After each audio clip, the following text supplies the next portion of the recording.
Hello friends. कैसे हैं आप सब? होप सब अच्छे होंगे।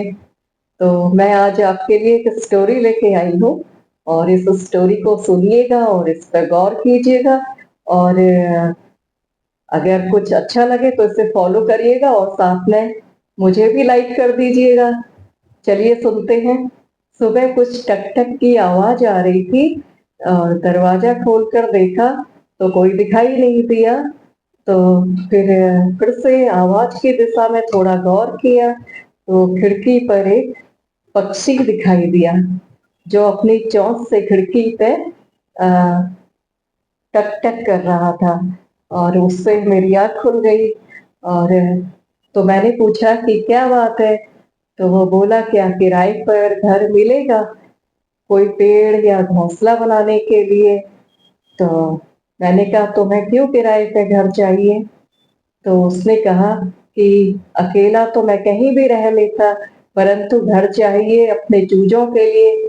तुम्हारे ही भाई बंधुओं ने इसे उजाड़ दिया है और पूरा का पूरा तो कंक्रीट का जंगल बना दिया है।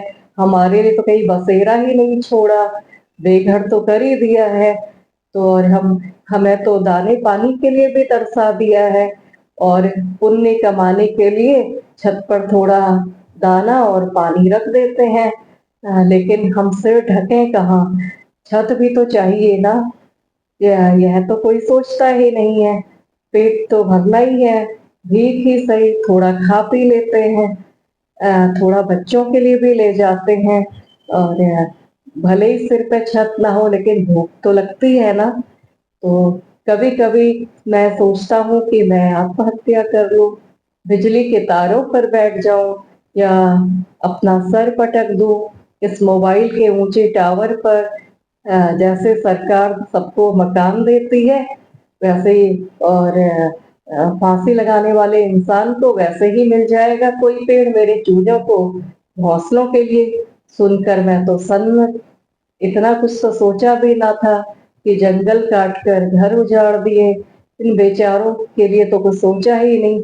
तो मैंने हाथ जोड़कर उससे कहा सबकी ओर से आपसे माफी मांगती हूँ और ये आत्महत्या का विचार आप त्याग दो। यह आपसे मेरी एक विनती है। अभी तो इस गमले के पौधे पर अपना वन रूम का घर बसा लो और थोड़ा तुम्हें तकलीफ तो होगी परंतु अभी तुम इसी से काम चला लो। उसने कहा आपका बड़ा उपकार होगा, परंतु किराया क्या होगा और कैसे इसको चुकाऊंगा। तो मैंने कहा तीनों पहर मंगल कलरव सुनाओ और कुछ नहीं। तो वह बोला मुझे तो आप मिल गए पर मेरे भाई बंधुओं उनका क्या होगा, उन्हें भी तो घर चाहिए ना, वो कहाँ रहेंगे सब। मैंने कहा अरे अब लोग जाग रहे हैं, बर्ड पीपल नीम गूलर लगा रहे हैं। कोरोना ने झटका जो दे दिया है सबको बहुत डराया है और आपको आत्महत्या करने की कोई आवश्यकता नहीं पड़ेगी। सुनकर पक्षी उड़ गया और घोंसले का सामान लाने के लिए। और मैंने मोबाइल उठाया और आपको यह बताने के लिए कि पक्षी की टकटक से मेरे मन का द्वार खुल गया।